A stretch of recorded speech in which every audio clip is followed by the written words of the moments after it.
O que os Estados Unidos tentaram fazer ao longo dos últimos 2 meses foi implementar, na prática, uma abordagem de dividir para conquistar, a fim de intermediar um conjunto de, ou forçar a intermediação de, uma série de acordos bilaterais de comércio, com o objetivo final de fortalecer os interesses americanos, o que é, obviamente, compreensível como principal motivação. Mas ao fazer isso, também buscam, em certa medida, maior ou menor, isolar a China. Até agora, nada disso funcionou. Assim, a transição dos estados do Golfo é acumular tudo o que puderem, do ponto de vista tecnológico, que possa ajudá-los a avançar em seus objetivos estratégicos, que é preparar o terreno para um mundo pós-petrodólar. Isso é um grande desdobramento, por assim dizer, da multipolaridade no século XXI.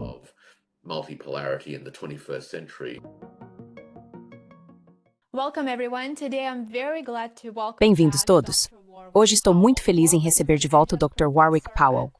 Warwick é professor adjunto na Universidade de Queensland, na Austrália, e pesquisador sênior no Taihe Institute. Warwick publica seu trabalho no Substack, onde aprofunda uma variedade de temas sobre as relações entre Elsewise e China, economia, tecnologia e assuntos internacionais. Tem sido um dos meus Substacks favoritos há muito tempo, já faz vários anos. Recomendo fortemente, de verdade. Vou deixar os links na descrição do vídeo abaixo. Por favor, sigam o Warwick. Muito obrigado por dedicar seu tempo para participar, Warwick. Estou feliz em estar aqui. Então, houve um evento importante esta semana, e a grande mídia ocidental nem está falando sobre isso. A cúpula China-ASEAN Conselho de Cooperação do Golfo foi realizada pela primeira vez e foi mais do que apenas um encontro simbólico, é claro. Como observação, para nossos espectadores, que talvez não estejam tão familiarizados, o Conselho de Cooperação do Golfo é composto por Bahrein, Kuwait, Omã, Catar, Arábia Saudita e Emirados Árabes Unidos. Warwick, qual a importância dessa cúpula do ponto de vista global?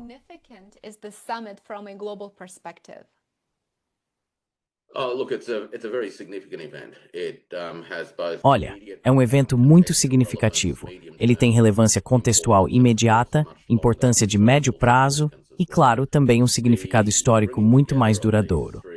A união desses eu ia dizer 3 agrupamentos de países, mas na verdade é um grande país, e 2 agrupamentos de países, é realmente a junção de uma série de relações bilaterais em crescimento.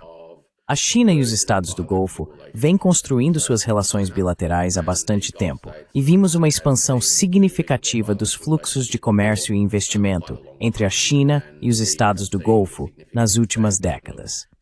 Os Estados do Golfo também têm ótimas relações com a ASEAN, e essa tem sido uma área em que os Estados do Golfo têm investido muito esforço nos últimos anos.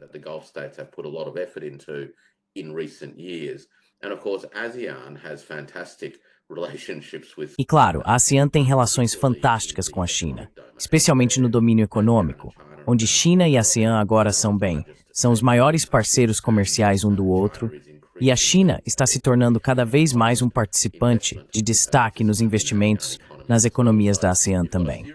Então você tem uma série de relações bilaterais que na prática estão se consolidando.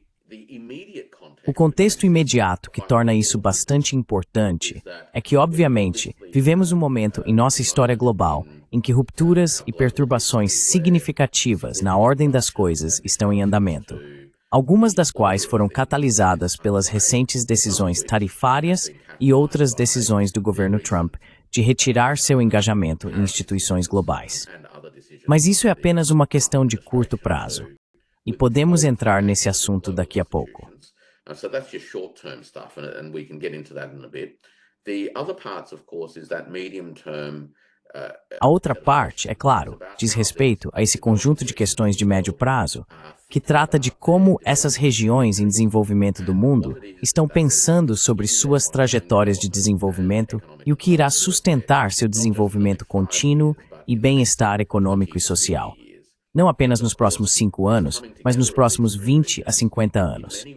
E claro, essa aproximação dessas 3 regiões, de muitas maneiras, se baseia em uma história que remonta a quase 1500 anos, quando China, Sudeste Asiático e a região mais ampla da Pérsia, ou do Oriente Médio, estavam profundamente conectadas por rotas comerciais marítimas e continentais.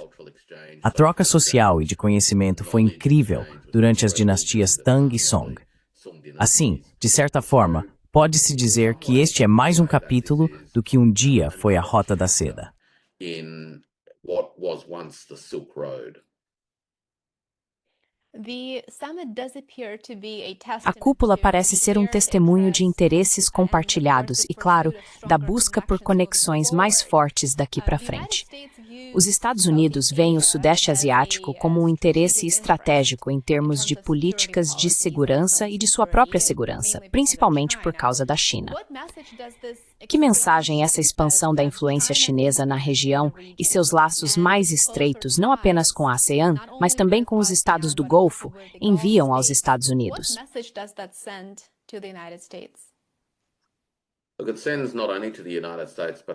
Isso envia uma mensagem não apenas aos Estados Unidos, mas também a outros no mundo, de que é possível para os países afirmarem seus próprios interesses e se relacionarem entre si como nações independentes, soberanas ou grupos de nações. Também demonstra o poder da coordenação e colaboração. O que os Estados Unidos tentaram fazer ao longo dos últimos 2 meses foi implementar o que, na prática, é uma abordagem de dividir para conquistar, para intermediar, ou forçar a intermediação de uma série de acordos bilaterais de comércio com o objetivo final de fortalecer os interesses americanos, o que é compreensível como principal motivação, mas também, ao fazer isso, como uma forma de, em maior ou menor grau, isolar a China.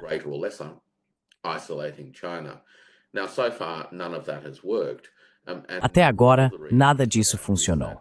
Uma das razões para isso é que os países ao redor do mundo perceberam que se beneficiam muito mais ao se coordenarem e aprofundarem a colaboração entre si, em vez de ficarem separados como parte de um plano de dividir para conquistar de terceiros. É por isso que essa é uma mensagem importante para Washington, para os países envolvidos e também para outros.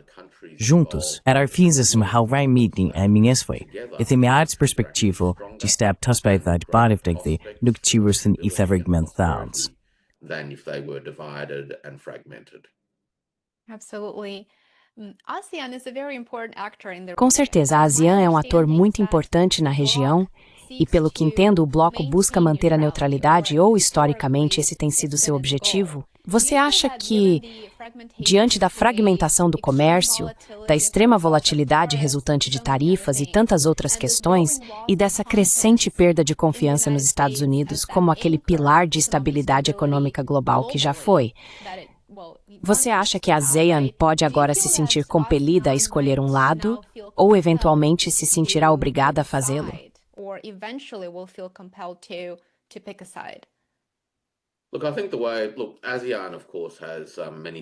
Olha, eu acho que a ASEAN, claro, tem muitas décadas de história e sempre foi uma organização operacionalizada no contexto de uma rede de países relativamente pequenos na Ásia que tem uma longa história de coexistência.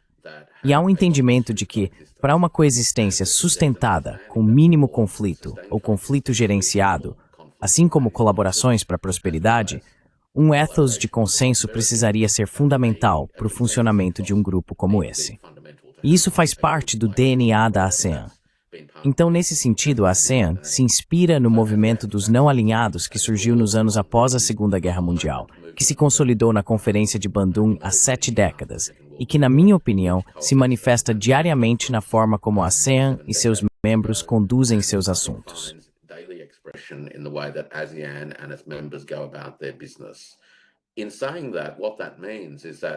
Ao dizer isso, o que isso significa é que a ideia de escolher lados não é, na verdade, como a ASEAN enxerga o mundo.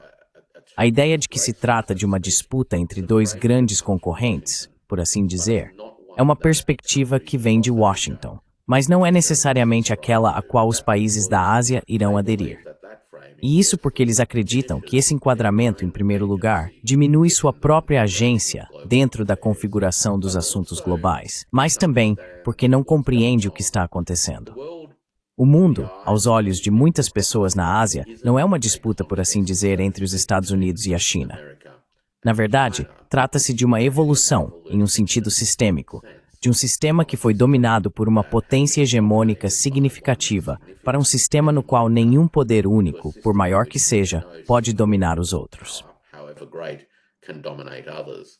And so if there was a question of taking sides, Portanto, se há uma questão de tomar partido, os lados que se apresentam às pessoas, ou a encruzilhada, por assim dizer, estão entre um sistema mundial centralizado, ou um sistema de centro com ramificações, e outro no qual temos uma rede muito mais distribuída de conectividade econômica e uma distribuição de influência econômica, cultural e social.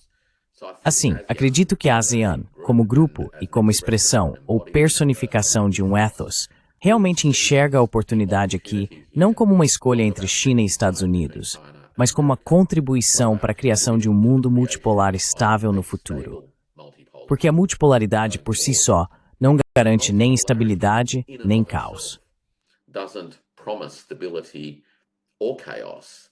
It simply describes a state in which there is no single. Isso simplesmente descreve um estado em que não há um único hegemon capaz de impor sua vontade. Agora, o desafio para os países nesse ambiente emergente é como criar instituições, relacionamentos e formas de engajamento mútuo que possam aproveitar a janela de oportunidade que a multipolaridade traz, ao estabilizar as potenciais instabilidades de um sistema que não possui um leviatã forte, por assim dizer, para manter as coisas sob controle. Portanto, tendo a pensar que a formulação dessa questão de uma disputa entre China e Estados Unidos é muito mais uma ideia de Washington do que uma ideia que qualquer outra parte do mundo adote. More of a Washington idea than it is an idea that anyone else in the world embraces. Não, acho que você está absolutamente certo. Acho que é definitivamente um daqueles cenários preto no branco que se tornam muito mais complexos quando você começa a entender de verdade a dinâmica da ASEAN e de tantos outros blocos e nações no mundo atualmente. Então, talvez possamos passar para os estados do Golfo. Gostaria muito de ouvir sua opinião sobre os fatores que levam os estados do Golfo a buscar expandir seu papel na região e também suas parcerias além dela. Sabemos que o presidente Trump acabou de fazer sua turnê pelo Golfo, onde visitou a Arábia Saudita, os Emirados Árabes Unidos e o Catar. Ele voltou com bilhões de dólares em acordos, principalmente de armas. E agora, 2 semanas depois, vemos que os estados do Golfo estão buscando laços mais estreitos com a China, algo que já vem fazendo há algum tempo, mas acho que a cúpula é meio que a cereja do bolo. Então, tenho certeza de que Trump provavelmente não está muito satisfeito com esse desdobramento em particular. O que a Arábia Saudita, Emirados Árabes Unidos e Catar estão buscando? Look, I think the Gulf states have been prepared. Olha, eu acho que os estados do Golfo vêm se preparando estrategicamente para um mundo pós-petrodólar. Eles já entenderam há algum tempo que as bases de sua recente riqueza econômica, o petróleo, não vão desempenhar um papel significativo daqui a 20 ou 50 anos. E se quiserem manter sua qualidade de vida e seu bem-estar econômico e social, é fundamental que comecem a colocar em prática os alicerces que lhes permitam, de certa forma, superar ou transcender as limitações desse modelo econômico específico. Então, o que esse modelo permitiu aos estados do Golfo, ao longo das últimas 3 a 4 décadas, foi acumular dólares americanos, claro, e reciclar esses dólares em títulos americanos, debêntures financeiras e também, obviamente, na compra de tecnologias e outros produtos dos Estados Unidos. Purchasing technologies and other things from the United States. And what we saw in the recent E o que vimos na recente viagem do presidente Trump ao Golfo, em relação a essa questão do dividendo de investimento, é realmente uma extensão lógica da necessidade que os países que acumularam dólares americanos têm de reciclá-los em outras coisas. O interessante sobre esse conjunto específico de arranjos e acordos são provavelmente 3 coisas, eu acho, Lena. A primeira é que muitos deles são memorandos de entendimento bastante abertos, então não são contratos realmente fechados em algumas áreas. A segunda coisa que acho interessante é que a maioria, na verdade, esses são acordos voltados para o futuro, que tratam do que esses países pretendem fazer com os ganhos futuros em dólares americanos, porque certamente eles não têm hoje essas reservas de liquidez para conseguir cumprir os tipos de obrigações que indicaram estar dispostos a assumir.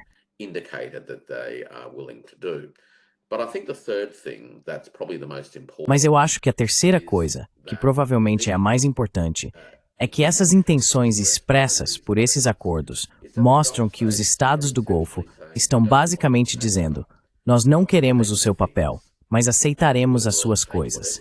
Vamos aceitar tudo o que você tiver que possa ser localizado de forma tangível dentro das nossas áreas de influência, nos nossos próprios países, porque a última coisa que queremos manter a longo prazo é mais papel. Então, os IOUs americanos na forma de dólares americanos ou de vários tipos de derivativos financeiros já não são mais uma perspectiva tão atraente para países que possuem reservas significativas de dólares americanos ou que esperam ter essas reservas.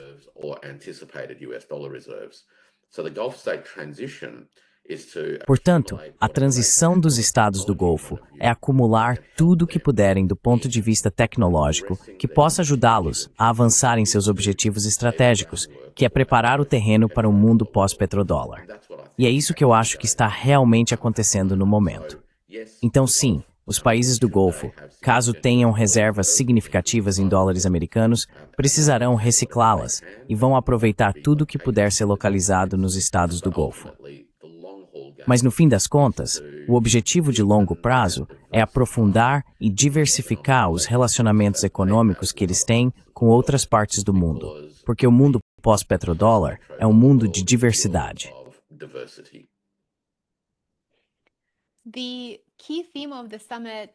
O tema central da cúpula foi a cooperação trilateral, como você acabou de mencionar, em comércio e investimentos.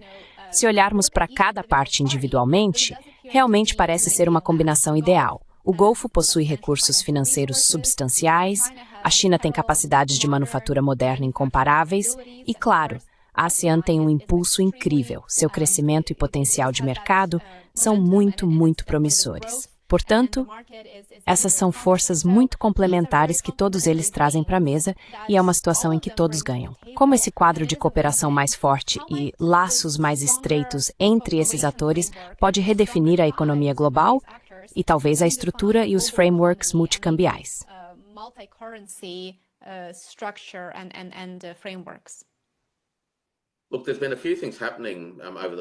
Olha, aconteceram algumas coisas ao longo dos últimos anos que, na minha opinião, se encaixam exatamente no que você está dizendo aqui.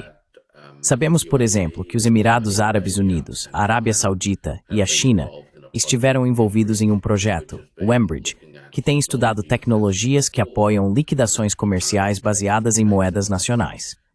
Também sabemos que a China e a ASEAN, há alguns anos, vem construindo a infraestrutura e os acordos necessários para expandir o papel das moedas nacionais nas liquidações comerciais. Na verdade, nos dias que antecederam esta cúpula, o Banco Popular da China e o Banco Central da Indonésia assinaram um memorando de entendimento para concordar em avançar com mais força e rapidez na aceleração do uso de moedas nacionais para liquidações comerciais entre Indonésia e China.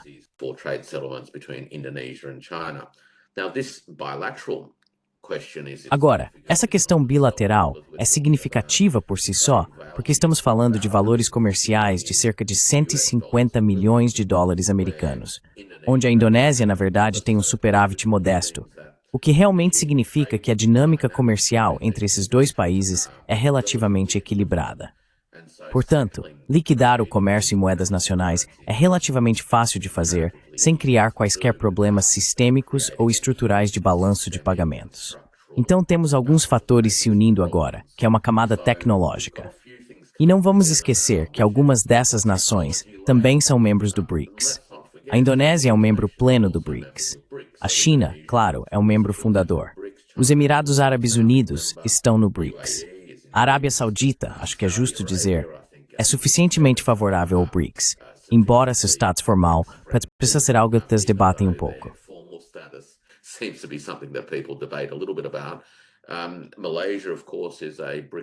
A Malásia, é claro, é uma nação observadora ou parceira do BRICS. O Vietnã também é. A Tailândia também.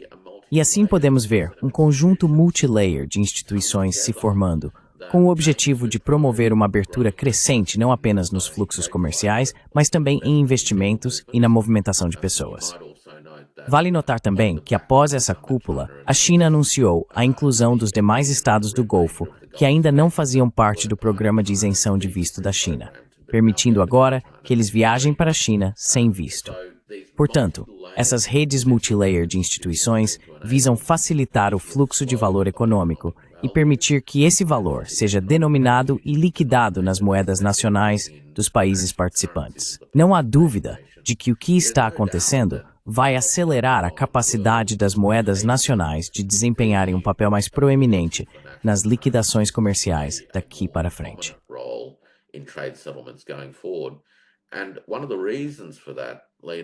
E um dos motivos para isso, Lena, é que quanto mais participantes você tem envolvidos, mais complementares são suas relações comerciais, e mais fácil se torna viabilizar o uso das moedas nacionais, porque não há riscos estruturais ou inerentes de balanço de pagamentos. Os países literalmente têm moedas de contrapartida suficientes para liquidar suas transações. Os problemas de balanço de pagamentos surgem quando um país acumula muita moeda de outro país. E claro, o outro país não tem moedas de contrapartida suficientes para liquidar as transações. Aí surgem alguns desafios.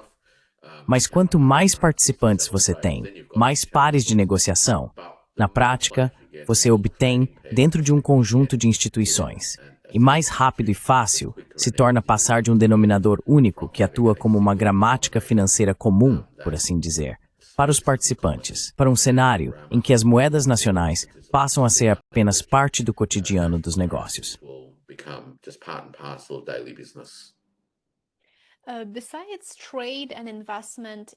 Além dos incentivos ao comércio e ao investimento, que foram claramente o foco da cúpula desta semana, existem outros alinhamentos de políticas entre esses partidos que você acredita estarem aproximando-os e realmente impulsionando esse processo de aproximação e desenvolvimento de conexões mais fortes?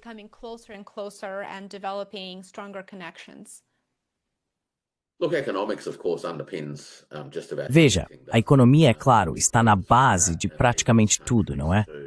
Porque é isso que permite que os países cumpram suas próprias obrigações e aspirações em relação aos seus povos. Então eu acho que esse, vamos chamar de conjunto trilateral de relações, vai acabar sendo ancorado nos interesses econômicos aliados dos países. Esse é o primeiro ponto. O segundo ponto diz respeito às formas pelas quais esses grupos de países e as instituições que surgirem ao longo do tempo, a partir de cúpulas como esta, podem contribuir para mecanismos em que as preocupações de segurança econômica e não econômica dessas regiões e países possam se tornar mais interligadas.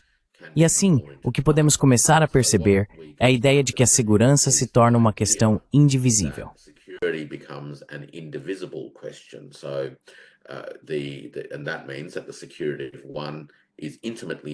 Isso significa que a segurança de um está intimamente entrelaçada com a segurança dos outros, e que a segurança de um não pode vir às custas da segurança dos demais.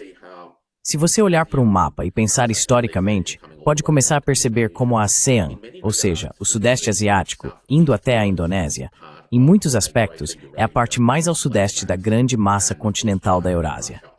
Claro, China e Rússia ocupam as partes dominantes do continente.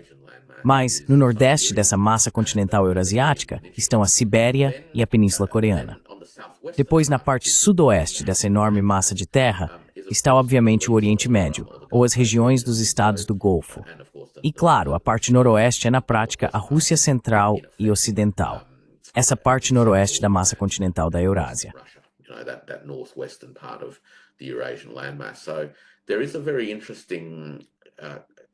Então há um conjunto muito interessante de contornos geográficos que estão se reunindo novamente, o que realmente oferece a perspectiva de alinhar os imperativos de segurança de cada nação, cada civilização e cada sociedade em todo esse vasto continente, de maneiras que entrelaçam seus interesses e estabelecem mecanismos que lhes permitem mediar disputas, porque de tempos em tempos haverá disputas, mas de formas que não minam fundamentalmente a integridade desse grande bloco integrado. E vamos ver, acredito, organizações como a Organização de Cooperação de Xangai, começarem a desempenhar papéis mais importantes na facilitação, eu diria, do que você descreveria como as dimensões de segurança mais explícitas desses países se unindo.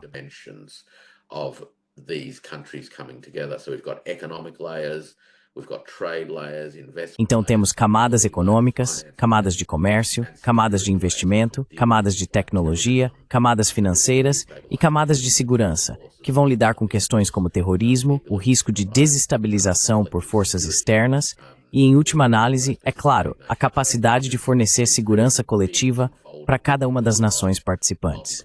Portanto, isso é um grande desdobramento, por assim dizer, da multipolaridade no século XXI.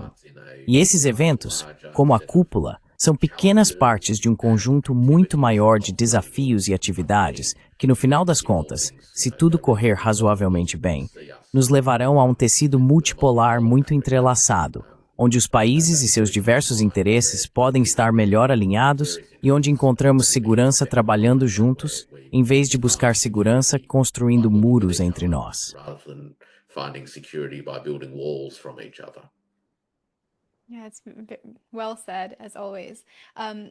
Bem colocado, como sempre. A outra observação interessante que, enquanto você falava, me fez pensar sobre a diferença de abordagem, não só na condução dos negócios, mas também em como várias políticas são aplicadas internacionalmente. Por exemplo, vemos a China construindo pontes, literalmente e, claro, também no sentido figurado. A China está criando maneiras de estabelecer essas pontes entre países, chegando até a atuar como mediadora entre Irã e Arábia Saudita há alguns anos. Isso foi uma conquista incrível para a estabilização da região, claro, dentro do possível.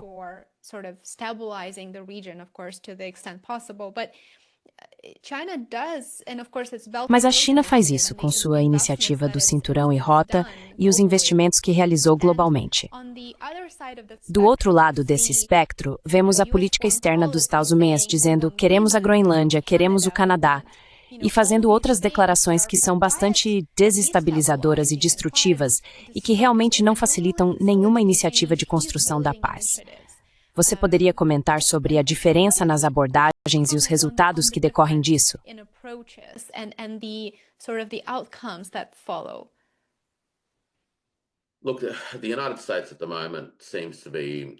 Olha, os Estados Unidos, no momento, parecem estar agindo de maneira particularmente agressiva, tanto no tom quanto em suas intenções declaradas. Acho que isso, obviamente, tende a chocar outros países e, até certo ponto, também afasta os demais. Porque a ideia de interagir com uma contraparte, que é, pelo menos verbalmente, bastante violenta, é algo que as pessoas tentam evitar. Não é um ambiente realmente propício para resolver questões.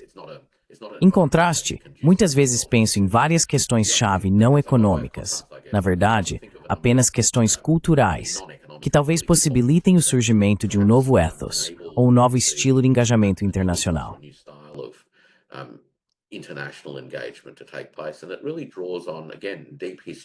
E isso realmente se baseia novamente em histórias profundas. Essa história pode ser visualizada através do que chamo de diplomacia do chá, certo? O chá, claro, tem sido uma parte central da cultura chinesa por milhares de anos. Curiosamente, também é um dos elementos que conectou essas partes do mundo por muitos e muitos séculos. Sabemos que o consumo de chá é uma parte importante das culturas dos países do Golfo. E, claro, o chá também é central nas culturas do Sudeste Asiático. Recentemente, notei que quando o presidente Xi Jinping visitou Moscou para as celebrações do Dia da Vitória, ele e o presidente Putin realmente sentaram e tiveram uma reunião a sós tomando chá.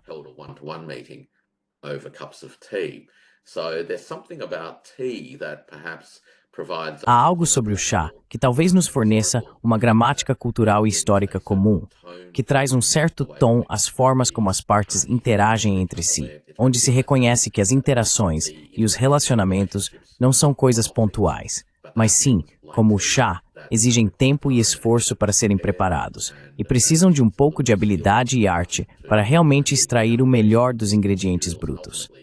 No fim das contas, é algo que você compartilha com os outros. Esse ethos que a cultura do chá traz para as formas como esses países conseguem interagir entre si, de maneira calma, paciente e com um tom que considero muito mais adequado para países que buscam alinhar interesses e realmente colocar em prática as aspirações comuns de paz e prosperidade. The common aspirations for peace and prosperity.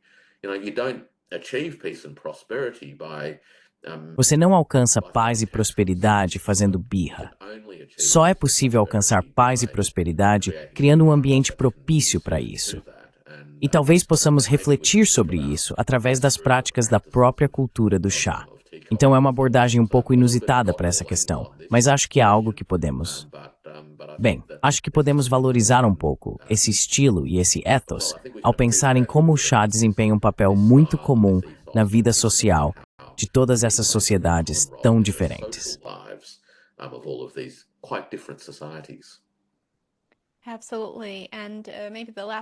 Com certeza. E talvez a última pergunta esteja relacionada ao recente anúncio da China. O país está expandindo sua política de isenção de visto para 47 países, incluindo cidadãos do Conselho de Cooperação do Golfo.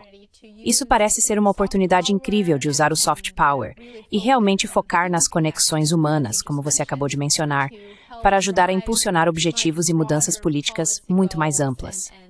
Na sua opinião, quão importante é esse anúncio para expandir laços da China com o Golfo?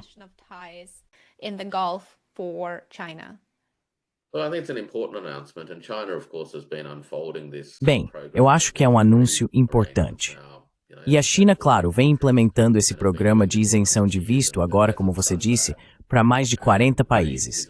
E ela tem feito isso há alguns anos. À medida que facilitou as visitas para as pessoas, o número de visitantes também aumentou.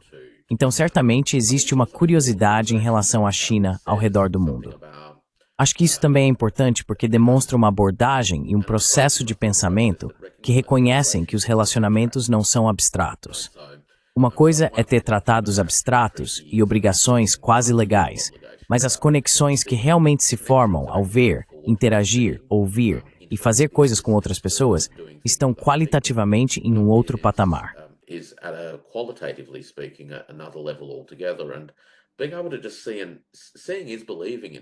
E poder simplesmente ver, e ver é acreditar de muitas maneiras, ajuda as pessoas a perceberem que os outros, independentemente de suas diferenças, e é isso que torna tudo interessante, claro, também têm aspirações e preocupações profundamente compartilhadas.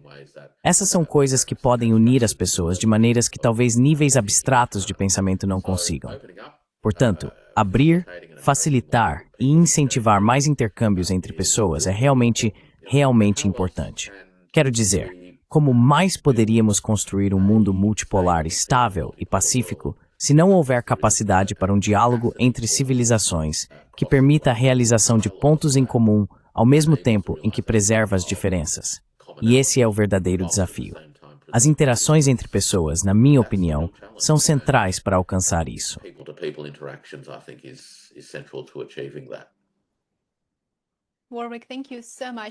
Warwick, muito obrigado por participar hoje e por uma conversa tão interessante.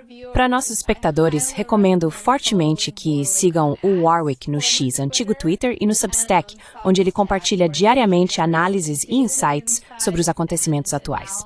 Sou um grande fã. Warwick, muito obrigado por participar. É sempre um prazer. É ótimo estar no programa novamente e espero que você consiga descansar um pouco. Obrigado.